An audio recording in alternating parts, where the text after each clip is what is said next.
Berita Timnas Indonesia. STY hanya panggil 25 pemain hadapi Brunei. Sandi dan Marcelino absen.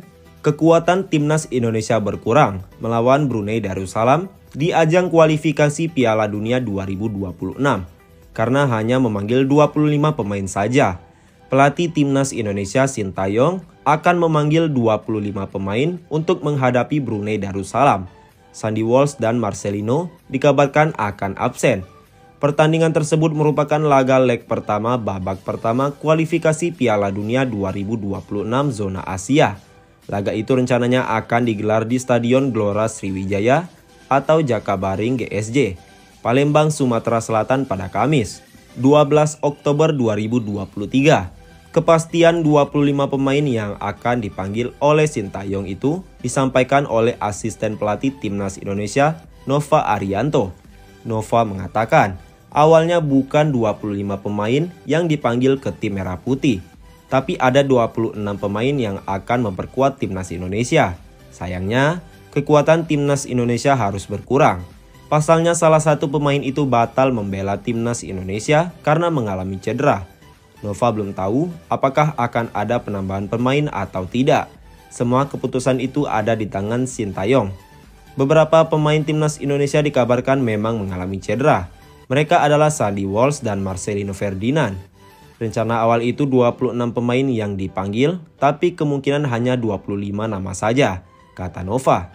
Ini karena satu pemain mengalami cedera. Lanjutnya, sebelum membela Timnas Indonesia, para pemain tersebut harus memperkuat klubnya baik di Liga 1 2023-2024 dan luar negeri. Setelah itu, mereka wajib berkumpul bersama di Palembang sebelum pertandingan berlangsung.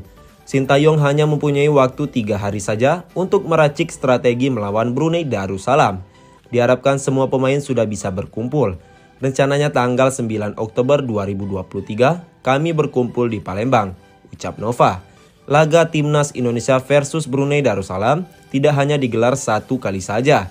Selanjutnya, Timnas Indonesia akan menantang Brunei Darussalam pada leg kedua babak pertama kualifikasi Piala Dunia 2026 di Stadion Nasional Hasanal Bolkiah, Seri Begawan, Selasa, 17 Oktober 2023. Timnas Indonesia wajib meraih kemenangan atas Brunei Darussalam untuk lolos ke babak kedua kualifikasi Piala Dunia 2026 zona Asia. Jika lolos, maka Timnas Indonesia akan masuk ke dalam grup F bersama Vietnam, Irak, dan Filipina. Panggil pemain abroad. Pelatih Timnas Indonesia Sintayong akan memanggil pemain-pemain abroad ke tim Merah Putih untuk melawan Brunei Darussalam. Total ada 10 pemain Timnas Indonesia yang berkarir di luar negeri. Kepastian Sintayong memanggil pemain abroad disampaikan secara langsung oleh asisten pelatih Timnas Indonesia Nova Arianto. Kata Nova, Sintayong akan memanggil pemain-pemain terbaik untuk tim Merah Putih. Sejauh ini ada 10 pemain Indonesia yang membela klub-klub di luar negeri. Sintayong sumringah. Gelandang agresif ini akhirnya bisa dimainkan. Zanadin Faris kembali merumput di lapangan hijau usai dibekap cedera selama hampir 7 bulan lamanya. Awalnya, pada laga melawan Rans FC, nama Zanadin hanya masuk dalam daftar line up. Barulah saat menghadapi Persija Jakarta, gelandang agresif itu bermain dan masuk di menit ke-74. Justru masuknya Zanadin oleh Persis Solo saat tensi permainan sedang tinggi. Tentunya, di laga pekan ke-14 Liga 1 Indonesia 2023-2024, Sabtu 30 September 2023. Itu menjadi laga yang cukup berani. Pasalnya, Zanadin masih dalam tahap recovery dari cedera lutut.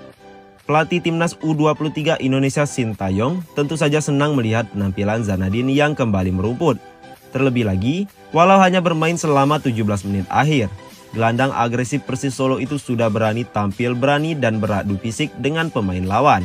Jika performa fisik Zanadin Faris sudah stabil di Liga 1 2023-2024, besar kemungkinan peluang Sintayong kembali terbuka dan bakal meliriknya untuk masuk ke skuad Timnas U23 Indonesia. Saat ini, dalam skuad Garuda Muda garapan Sintayong, ada nama Arkan Fikri yang menjadi rekan seangkatan Zanadin dari Timnas U20 Indonesia. Peluang besar tentu sangat terbuka. karena Piala Asia U23 2024 baru akan mulai digelar pada April tahun depan.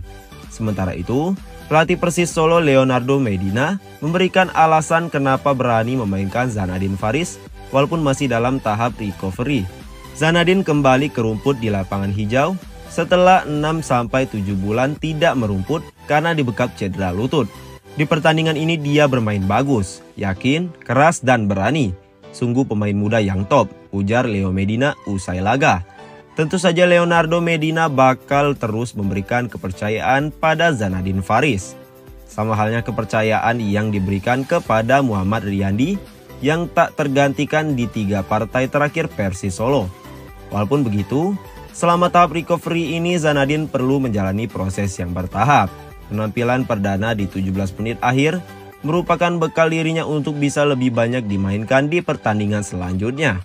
Zanadin sendiri mengungkapkan jika dirinya tidak perlu diberikan banyak menit bermain, karena dirinya sadar masih menjalani tahap recovery. Update pemain naturalisasi Timnas Indonesia, Jai Ides sedang proses, Cyrus Margono segera jadi WNI.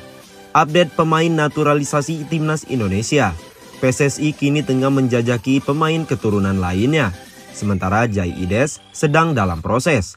Anggota Komite Eksekutif atau Esko PSSI, Arya Sinulinga, menyebut tengah berupaya mencari pemain keturunan yang berkualitas untuk skuad Timnas Indonesia.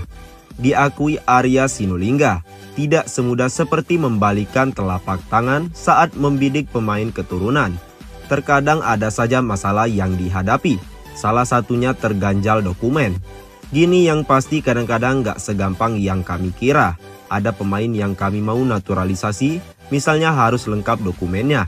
Karena gak boleh kurang dokumennya, harus ada darah Indonesia. Ucap Arya Sinulinga. Itu ada juga yang dia pemain keturunan dokumennya gak ada. Kurang lengkap, harus dicari solusinya. Siapa yang akan naturalisasi lagi, tunggu aja tanggal mainnya, kata Arya saat ditemui awak media. Kendati demikian, Arya enggan blak-blakan mengenai identitas pemain keturunan yang bakal dinaturalisasi.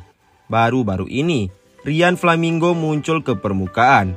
Rian Flamingo dilaporkan sebagai kandidat yang akan dinaturalisasi. Pemain keturunan 20 tahun kelahiran Belanda itu tercatat tengah memperkuat FC Utrecht. Di FC Utrecht, Rian Flamingo berstatus sebagai pemain pinjaman dari Sassuolo. Yang pasti, ada lagi yang kami urus, tutur Arya.